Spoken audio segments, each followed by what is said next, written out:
আজকে ক্লাস 6-এর নিয়ন্ত্রিত সংখ্যা ও সংখ্যারেখা সম্পর্কিত ধারণা এই অধ্যায় থেকে অঙ্কগুলো করাবো। তোমরা ভালো করে দেখো। আজকে কোষে দেখি 16.1-এর অঙ্কগুলো। 1 নম্বর বলেছে সংখ্যারেখা তৈরি করে নিচের সংখ্যাগুলো সংখ্যারেখায় দেখায় ও নাম দিই। দেখো লেখা আছে +5 -2 +3 -6 +2 -5। সংখ্যারেখাটা তৈরি করতে হবে। দেখতে হবে এই যে এ আছে, এর মান হচ্ছে +5, বি এর মান হচ্ছে -2, সি এর মান হচ্ছে +3, ডি এর মান হচ্ছে -6, ই এর মান হচ্ছে +2, এফ এর মান হচ্ছে -5। সংখ্যারেখাটা আমরা দেখো তৈরি করলাম কীভাবে। সংখ্যারেখাটা দেখে দিচ্ছে সংখ্যারেখা 0-র ডান দিকে থাকবে প্লাস করে লিখতে হবে, +1 +2 +3 +4 +5। বাম দিকে দেখা লেখা আছে -1 -2 -3 -4 -5 -6। এবার কি বলেছে আমাদের এবার উপরে আমরা লিখে দিলাম, যেহেতু যে সংখ্যাগুলো দেখতে পাচ্ছ এর জায়গায় +2 এর মান, এর জায়গায় ছিল +5, এইভাবে করে দেখো বি এর হচ্ছে -2, এফ এর হচ্ছে -5, ডি এর হচ্ছে -6, এভাবে করে লিখে নিয়েছি। এবার 1 নম্বর প্রশ্নটা কী বলছে দেখে নাও। 1 নম্বর বলছে দেখে নাও, এই নাম্বার বলছে বি থেকে ই এর দূরত্ব কত ঘর মাপতে বলেছে। বি থেকে ই দেখো লেখা আছে, যদি আমরা দেখি এই যে বি দেখতে পাচ্ছি, বি থেকে আমরা ই যাব, তাহলে কত ঘর হচ্ছে 1 2 3 4 ঘর। তাহলে এখানে উত্তর হচ্ছে 4 ঘর হয়ে গেল। বি থেকে ই এর দূরত্ব 4 ঘর। এবার বি নম্বর কী প্রশ্ন হচ্ছে এ কমা বি এর থেকে কত ঘর ডান দিকে। বি থেকে এ যাব, তাহলে বি থেকে দেখো ভাবো বি কোথায় লেগেছে, বি থেকে এর দিকে যাব, তাহলে বি আছে কোথায়, এ আছে কোথায়, এইখানে এ আছে। তাহলে কত ঘর আছে দেখো 1 2 3 4 5 6 7 ঘর। তাহলে উত্তর হচ্ছে 7 ঘর ডান দিকে, এটা হয়ে গেল। তারপর সি নম্বর কী বলছে ডি কমা ই এর থেকে কত ঘর বাম দিকে, অর্থাৎ ই থেকে ডি যাব। দেখে নাও ই আছে এখানে, ডি আছে এইখানে, এইখানে ডি আছে, তাহলে কত ঘর হচ্ছে 1 2 3 4 5 6 7 8 ঘর। তাহলে উত্তর দেখে নাও এখানে 8 ঘর, 8 ঘর হচ্ছে 8 ঘর বাম দিকে গেল, এটা হয়ে গেল। এরপর আছে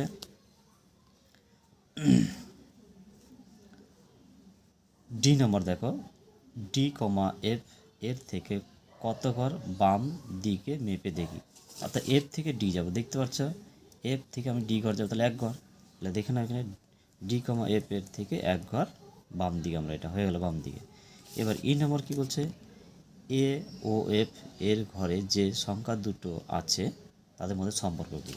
তাহলে এ আর এফ এর ঘরে কী সম্পর্ক, এ আর ঘরে দেখা যাচ্ছে +5 লিখে আছে, এফের ঘরে কী আছে -5 আছে। তাহলে এই দুটো বিপরীত সংখ্যা, তাই আমরা লিখলাম কি এ ও এফ এর ঘরে যে সংখ্যা দুটি আছে তাদের মধ্যে সম্পর্ক হলো সংখ্যা দুটি পরস্পর বিপরীত হয়ে গেল। এফ নম্বর কী বলেছে যে বি ও ই এর ঘরে যে সংখ্যা দুটি আছে তাদের পরম মান কত। পরম মান মানে হচ্ছে চিহ্নটা দেখো, তাহলে বি এর ঘরে আছে দেখো -2 আর ই এর ঘরে আছে কত +2।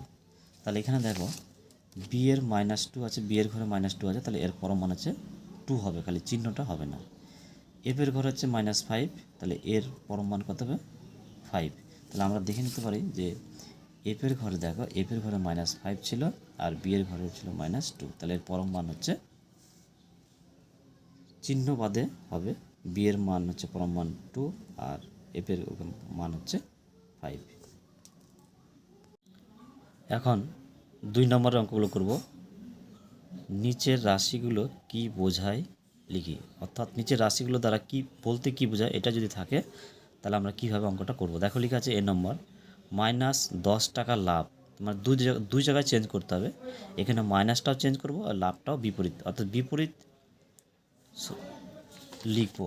দেখো লিখে আছে -10 টাকা লাভ, তাহলে এখানে বিপরীত -10 টাকা হবে +10 টাকা, তাহলে এখানে 10 টাকা লাভের জায়গায় হবে ক্ষতি, এটা আমরা লিখব। দুই জায়গায় চেঞ্জ করব, এখানে মাইনাস থাকলে লিখব প্লাস আর এখানে লাভ থাকলে ক্ষতি, অর্থাৎ লাভ আর মাইনাসের বিপরীত সংখ্যা লিখবো আমরা। দেখো -15 মিটার উপরে, তাহলে এখানে মাইনাসটা উঠিয়ে দিয়ে লিখলাম +15 মিটার উপরের জায়গায় নিচে লিখলাম।